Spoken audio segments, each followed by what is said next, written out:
Hey everybody, welcome back to C3.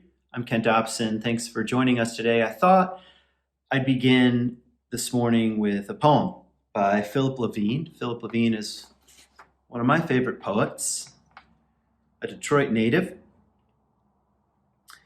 And I'm going to read the poem here at the beginning of today's talk, and I'm going to read it at the end, so you get a chance to hear it twice.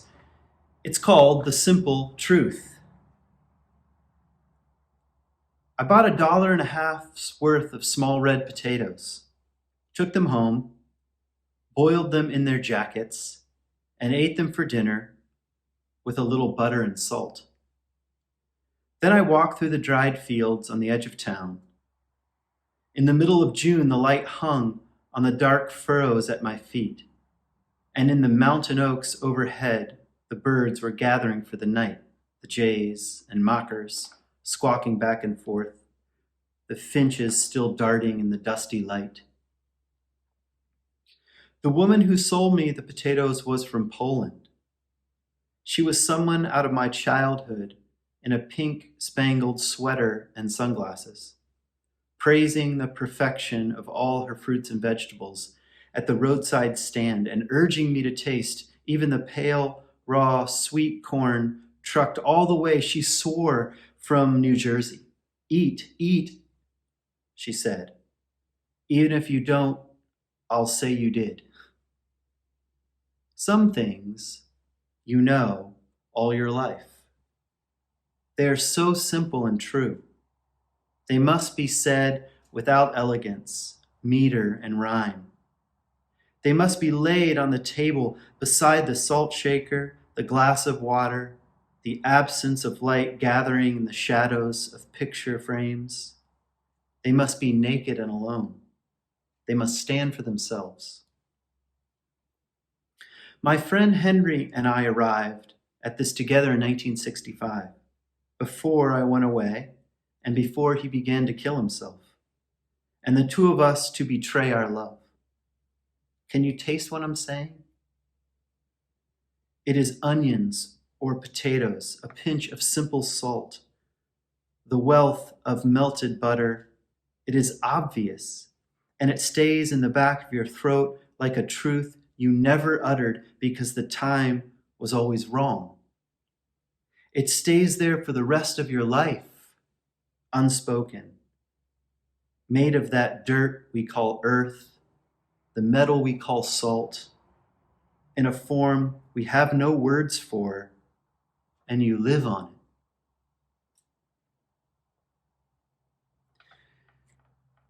it. Again, this is a poem from Philip Levine called The Simple Truth. Because some things are so simple and true, they must be said without elegance. If you are just joining us at C3, or just recently coming back to C3 in this online format, I guess I'd like to say we're in the middle of a series, which I'm calling Meaning Matters. The pursuit of meaning matters. And each month we're taking a look at a new word. And this word, uncomfortably so, for the month of January, is truth. And what a week to be talking about truth. What a year, 2020, to be talking about truth. We're suddenly into the contemporary parlance comes words like misinformation, alternative facts, truth, lies, liar, and the list goes on and on. In fact, in some respects, we've been talking about truth all of 2020, intensely and directly, wondering what we mean by such a word. And I wanted to begin with this poem from Philip Levine because in a sense, it's like the ringing of a church bell in the distant fog, reminding us that there is such a thing. And there's a kind of, maybe we could say, simplicity of truth and plainness of truth that calls to us on the deep level, especially in a world of abstractions and a world of claims and even a world of facts, which are abstract, constructs, you could say. The simple elegance of two people coming to understand something.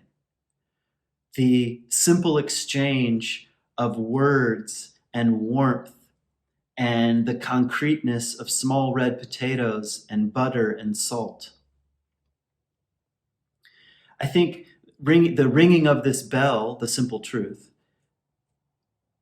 at least from my point of view, sort of returns me to my senses. Ah, yes, there it is sort of the feeling. So today, I want that poem to frame everything I'm going to say. I'd like to give a little talk here and a little musing, and then I'll read the poem again. And I just want to maybe talk about truth today following two kind of avenues. One, I want to talk about the Bible, and one, I want to talk about Nietzsche. The combination that everyone's using this Sunday, the Bible and Nietzsche. And the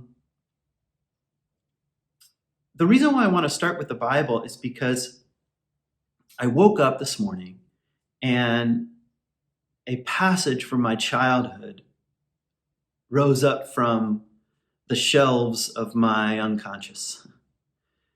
And once I picked up that book and opened that page, a whole lot of other verses and images sort of flooded my mind from childhood. And I grew up as a Baptist in the South, and the Bible was really, really important to us, and we committed it to memory. We talked about it. We quoted from it. We used it to scare people. We used it to love people. We had a complex and sincere relationship with the text that has shaped, I guess you could say, the Judeo-Christian world, something like that, for 3,000 years. And of course, as you know from my previous talks and my podcast, it keeps coming up for me, and I keep wondering what it means as a contemporary person to have a relationship with the symbols and the wisdom of our ancestors, including something like the Bible. It's a question that I probably will carry to my grave, I suppose. So not a question that's maybe even meant to be answered, but something that I think is worth wrestling with. So I want to read you a little line from the Proverbs here and just make a few comments very generally. And I hope you'll hear these words from Proverbs with a kind of openness, a kind of open heart, and a kind of curiosity. I'm not asking you to believe there's a God or disbelieve there's a God, or think that Yahweh or Yahweh by Yahweh's many names in the Hebrew scriptures is the only God. I'll leave these personal existential struggles to your own solitude. But Proverbs is a collection of wisdom sayings. And you know, and I know, we're really struggling right now for wisdom. In a world of tweets, the soul, the heart even, if I can use these metaphors, is starving for wisdom. It's starving for the wisdom of our elders and of our ancestors, starving for the wisdom of earth even. In in a world that feels as thin as, as the first layer of ice on a pond. So anyway, here's the line from Proverbs. Some of you will recognize it. It's a little bit of a shocker here at the beginning. 6 things the Lord hates. I remember hearing this as a kid, like, oh no, oh my God. 6 things Yahweh hates. 7 that are an abomination. Now listen carefully to this list. And even if you want to have a certain measure of sophistication here at the beginning and think, well, perhaps they're, as all ancient people and modern people for that matter do, they're projecting parts of the human psyche onto God and the gods. Okay, fine. Don't overanalyze it. Just listen to the list here. Haughty eyes, a lying tongue, hands that shed innocent blood, a heart that devises wicked plans, feet that make haste to run to evil, a false witness who breathes out lies, one who sows discord among brothers and sisters. Do you see what I mean? The golden rule, what is hateful to yourself, do not do unto other people. That's Hillel, or Jesus' way of putting it, do unto others as you would have them do unto you. Listen to this list again. Haughty eyes, a lying tongue, hands that shed innocent blood, a heart that devises wicked plans, feet that make haste to run to evil, a false witness who breathes out lies, one who sows discord among brothers and sisters. This is minimum 2,500 years old. And it's like collectively, at our worst moments, we're nowhere near following these wisdom teachings. The Proverbs are interesting, along with many of the other sort of wisdom sayings in the Bible. I mean, people get the wrong impression because they hear that the Bible has laws in it. And here a little Hebrew is helpful because the word law in Hebrew is Torah, and Torah means teaching. So it's probably more accurate to call it the teachings rather than the law, because that makes it sound like everything in there is, like a speed limit is a law, that kind of thing. But actually, the vast majority of them are maybe what we would even call moral teachings, ethical precepts, images like the images that I just shared with you that are meant to work on us and challenge us. And I think this list is worth hearing. And even if you don't identify as a Christian or find yourself in some kind of post-Christian place, or if you do in some way find yourself connected to the story of Jesus, culturally, in Western America in the 21st century, Christianity, and particularly the Bible, sort of hovers around in the background. Think about that terrible image of Trump standing in front of that Episcopal church after the tear gas had cleared the air, holding the Bible. See what I mean? So some attention is worth, it's worth giving our attention to. That's what I would say, even intellectually. But I think more importantly, on the level of the heart, we might say. Because it used to be in the old world, and by old world, I mean, I don't know, I'll let you define that. It used to be in the old world that part of education we took to mean, without even needing a definition, a kind of moral education. And that has fallen out of fashion, we could say. Moral education, we'd say, is none of the business of the state, we might say. Although that's never true, because you expect your students not to cheat. That's a kind of moral education. So, but we say, we don't need that. And in fact, it was too heavy-handed. Okay, fair enough. But let's just be honest. Human beings have a hard time growing up. Young people have a hard time growing up. Adults, still, many of them have not grown up. When it comes to the level of morality and ethics and integrity and consistency and truth and honesty and authenticity, we all need some help. We're all prone to stray, we could say. So I just wanted you to hear a little bit of ancient wisdom. And what struck me after reading this, and I started to wonder to myself, how many passages in the biblical text are related to not telling the truth. And a very quick survey revealed nothing short of hundreds. Hundreds of passages. Hundreds of passages communicate in one way, shape, or form. Don't lie. Tell the truth. Be honest. Don't bear false witness. Don't make up crap about people. So clearly, if it's in there hundreds of times, people were doing it. And clearly, if it's in there hundreds of times, people today in the 21st century, with all of our sophistication, and all of our science, and all of our technology, are still prone to do it. And this week we saw, a disturbing example of what happens when leaders sow seeds of falsehoods, what the consequences of that might be.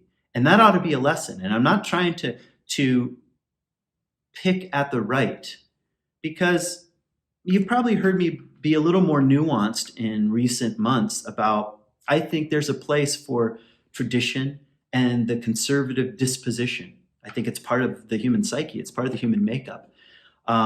We actually know this, scientifically, you could say. And there's a place for the progressive, liberal, innovative disposition. There's a place for both. And what happens when, I kind of feel for the conservative movement right now, because many of them have legitimate, valid arguments about what civil society and what America looks like, which can't be heard right now because of the smoke screen of all the madness, like what happened at the Capitol. So what's my main point here? My main point, I think, is that it's a lesson that even the smallest seeds of falsehoods have very serious consequences. See, I think there's a difference, and I think this is worth saying here. There's a difference between not telling the truth because you don't know the truth and lying. And something like a searching moral inventory is needed to parse those out. I'm sure I've said lots of things that aren't true. And I'd like the blinders to come off at a certain point. But that kind of not telling of the truth, I hope, is done with a sort of innocence. I simply didn't know. I didn't know. And part of growing up into a mature human being is opening yourself up to that possibility and good old-fashioned learning from your mistakes. So there's a difference between that, which we're all prone to do because we're all fed certain kinds of information. We all process things in a certain way. We all perceive the world in a certain way. There's a difference between that and an outright lie, which is, I know this isn't true, but it's going to serve me in some way, or serve the cause in some way, or manipulate another human being or an organization or a movement just enough so that it serves my aims. And I'm bringing this up. The easy thing to do right now, and people have been doing it all over the news media and articles, and is, come after Trump and his falsehoods and so forth. But that's kind of old news at this point. I'm asking something like, what if we elevated to the highest order, in a certain degree, the pursuit of trying to tell the truth as best we can and trying to eliminate our everyday conversation, try to eliminate the lies in our everyday conversation. Instead of, what I'm a little bit afraid of is that, especially with all this impeachment talk, is that while we can quickly make Trump into the scapegoat and drive him out of town and throw him off a cliff. That's actually what they did with the scapegoat, by the way. That's where the word comes from the book of Leviticus, to speak of the Bible. In any case, and I'm not making a political claim whether or not it's a good idea. I don't know if it's a good idea, but I'm saying psychologically, if we put all the blame on Trump, and then it's a mistake. That's what I would say. It's a mistake by the left. And really, something deeper ought to be disturbing us. How do we let our politics get to this kind of place? The people that are supposed to represent us. How do we let our public discourse get to be like this? How do we let the news media get to be so partisan, where it literally makes millions of dollars, billions of dollars for itself being partisan on both sides? How do we let this happen? Why did we let this happen? Those are hard questions, and I think sobering ones, in my view.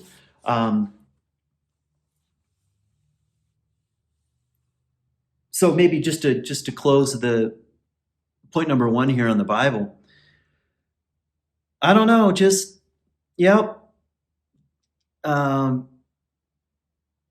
asking yourself, do I value truth-telling? Do I want to be a truthful person? Do I want to be a trustworthy person? That came up last week and also in our talk back.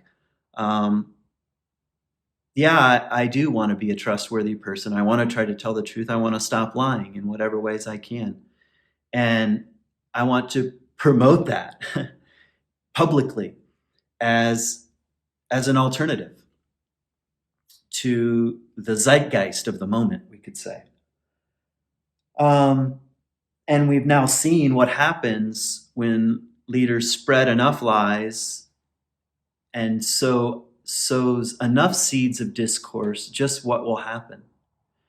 And that ought to disturb us. So just another word on just a word on the word etymology of truth, which I mentioned just in passing in last week's talk. And it comes from faithfulness. Consistency, fidelity, loyalty are synonyms. That's interesting. It gives you a sense of the origin of what we meant by truth: to be faithful, to be consistent. In other words, being truthful, being true is what a word like truth was meant to point us toward. Not so much, which is what I think is interesting, not so much abstract claims, sort of subject, object, abstract claims we call truth, but the origin of the word points us in a slightly different direction, toward embodying and being truthful as much as we can. That's what we mean. And that's why I think it's so interesting. Someone brought up in Talkback, which, by the way, if you're new to this, sign up for our newsletter. You can get a link, and immediately after this teaching at 11 o'clock every single week, we have a Talkback. And it's just a Zoom chat room, and we talk about what we heard. I learned something every week. Like last week, someone brought up trustworthiness. What an interesting phrase. Worthy of someone's trust. That's what I want to be. I want to be a trustworthy person, even if at times I'm wrong or I don't tell the truth, or I mistakenly say something that's not true, which we're all prone to do. The aim is something like, be someone worthy of trusting. How do we let our politicians reflect the opposite of that? And I'm not just picking on one side here. If you stop the average person on the street and ask them, are politicians trustworthy? What are they going to say? They're going to say, no, not really. Some, but it's almost goes hand in hand now. We expect from our leaders that they would be untrustworthy. Perhaps that's why, by the way, at the beginning, when someone new emerges on the scene and people attach themselves to that individual, thinking something like, I think unconsciously, this person is the Messiah. Not that they would say that out loud, but there's a kind of zeal because the feeling is something like, maybe this person will be trustworthy. Maybe this person will represent my hopes, desires, and aims in an honest, straightforward, truthful way, unlike everybody else. So of course there's a lot of zeal, only to be let down once again. And of course, human beings always let human beings down. You don't believe me? Try something like any form of long-term committed relationship. You will find yourself being a disappointment and letting down your partner. So I understand it's part of the human condition, but I think you see what I'm getting at. How do we let there kind of be a sort of, it's synonymous that politicians and leaders and people in power would be untrustworthy.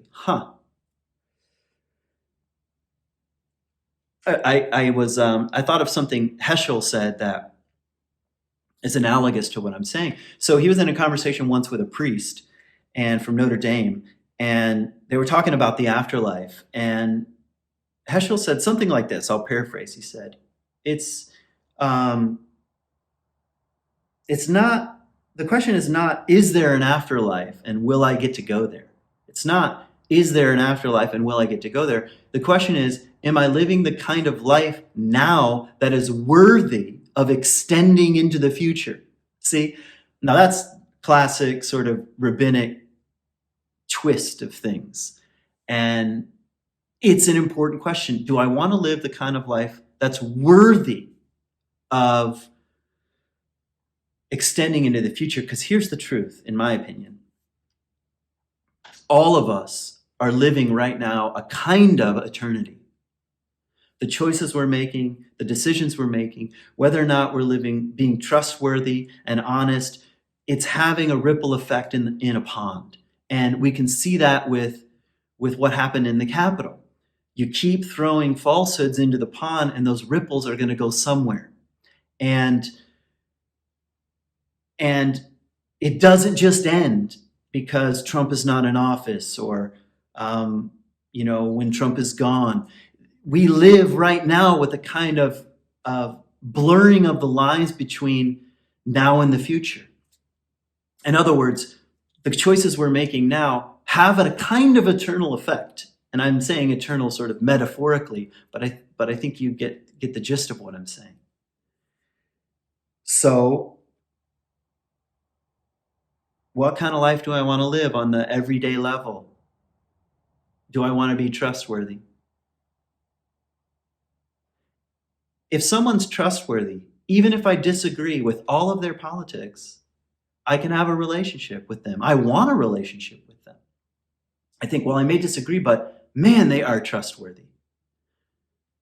And that's slipping from our shared values. And that's kind of what I'm hoping to challenge a bit. So let me just say something real brief about Nietzsche. So he's got a lot of things to say about truth, and I want to read you one of them. He says, "What is truth? A movable host of metaphors."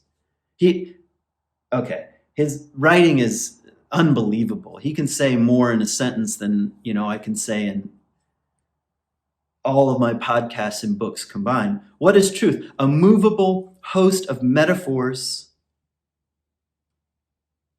a sum of human relations which have been poetically and rhetorically intensified, transferred, and embellished, and which, after long usage, seem to people to be fixed.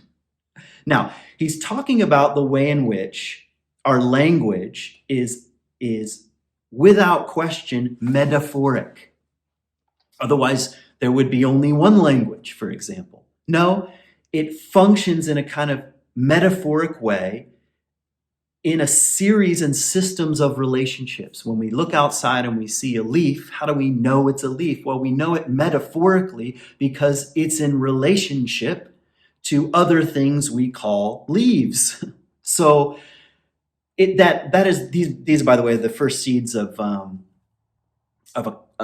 kind of relativism when it comes to perspective, but not quite the ground of what we would call postmodernism, just like the early seeds here. And anyway, but I'm not a philosophical expert on postmodernism anyway. So this is what's interesting about Nietzsche. You would think he would say, if it's a movable mountain of metaphors, there's no such thing as truth. No, he's saying truth is a movable mountain of metaphors. And this is what it calls for. In light of this kind of realization that my perspective and your perspective is in relationship to this movable mountain, which it causes at least a little bit of existential freak out. The question is, how should we live? This is what Nietzsche says. What's needed is a moral impulse in regard to truth.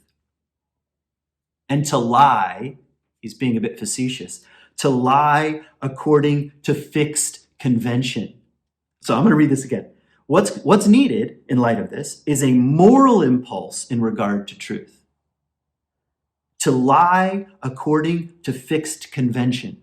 What he's saying is to play the game, these are my interpretations, within the movable mountain of language, and to have a kind of moral approach toward it, to try to tell the truth as best we can, to try to be understood and to try to understand.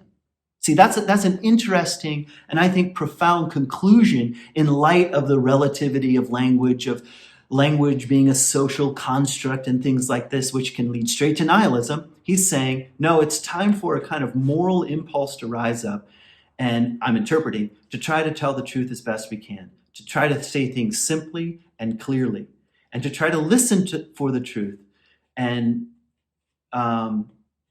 in a kind of simple and clear-headed way.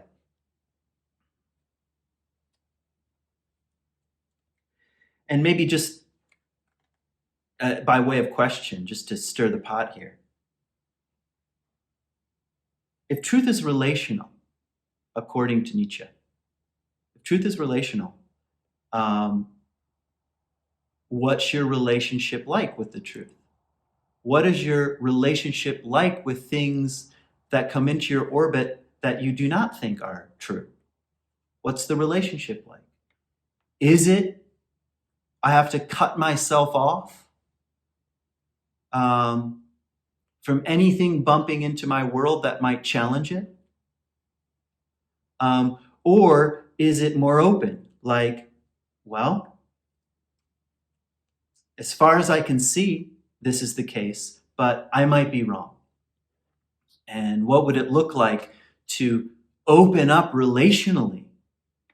See, and if I bring it back to being trustworthy and faithful and honest and authentic and simple, that kind of energy makes it more possible for sides around an issue or perspective or way of looking at the world to have a conversation that leads to a relationship. What we need are relationships, more consciousness around the complex relationships of the metaphors that we call language and truth.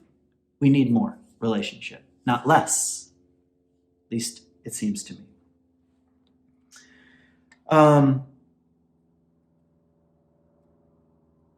So maybe I'll say it personally. I'd like to try to tell the truth. I'd like to try to tell the truth, to play the game, in other words, to seek to understand, to seek to be understood as much as I can, and to act in a trustworthy fashion.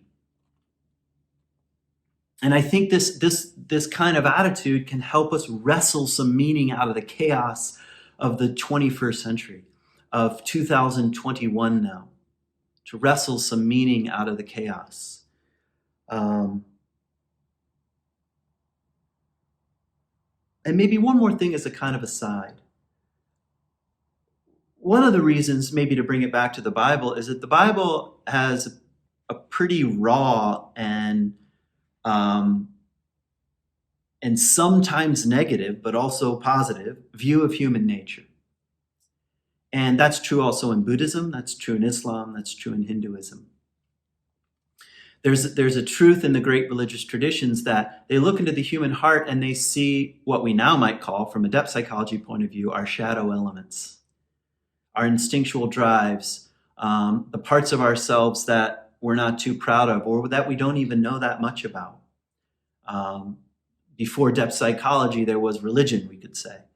And I like that human nature is complex. And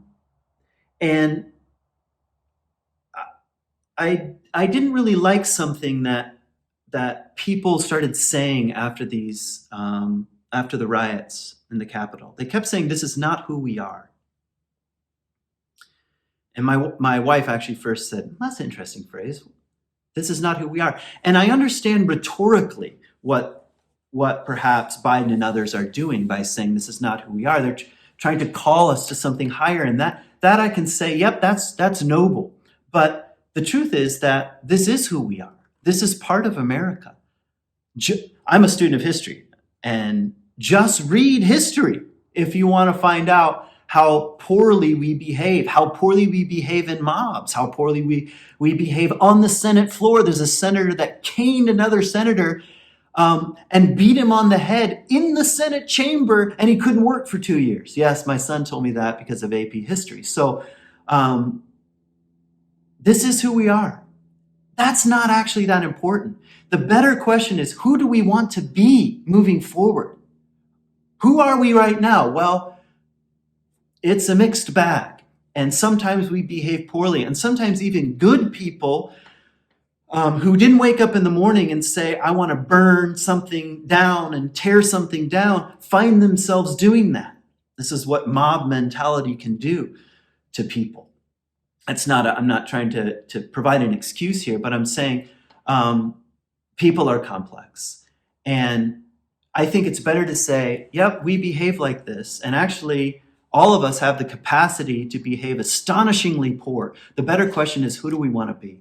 And what's going to call us toward fidelity, faithfulness, trustworthiness, honesty, authenticity, relationship, dialogue, and keep that banner out ahead of us like a sign of hope, because I think it is. And this talk's getting a little long for my talk, so I'm going to end it here. And I want us to return to The Simple Truth by Philip Levine. The simple truth. I bought $1.50 worth of small red potatoes, took them home, boiled them in their jackets, and ate them for dinner with a little butter and salt.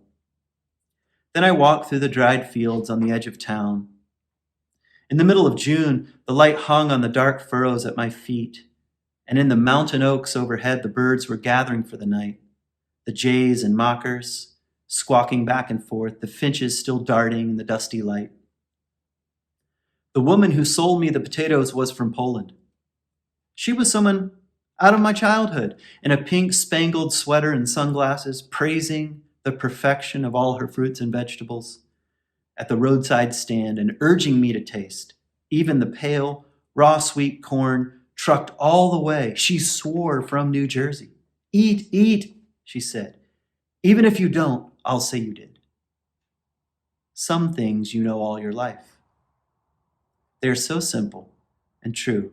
They must be said without elegance, meter, and rhyme. They must be laid on the table beside the salt shaker, the glass of water, the absence of light gathering in the shadows of picture frames. They must be naked and alone. They must stand for themselves. My friend Henry and I arrived at this together in 1965, before I went away and before he began to kill himself. And the two of us to betray our love. Can you taste what I'm saying? It is onions or potatoes, a pinch of simple salt, the wealth of melted butter. It is obvious. It stays in the back of your throat like a truth you never uttered because the time was always wrong. It stays there for the rest of your life unspoken. Made of that dirt we call earth, the metal we call salt, in a form we have no words for, and you live on it. Peace.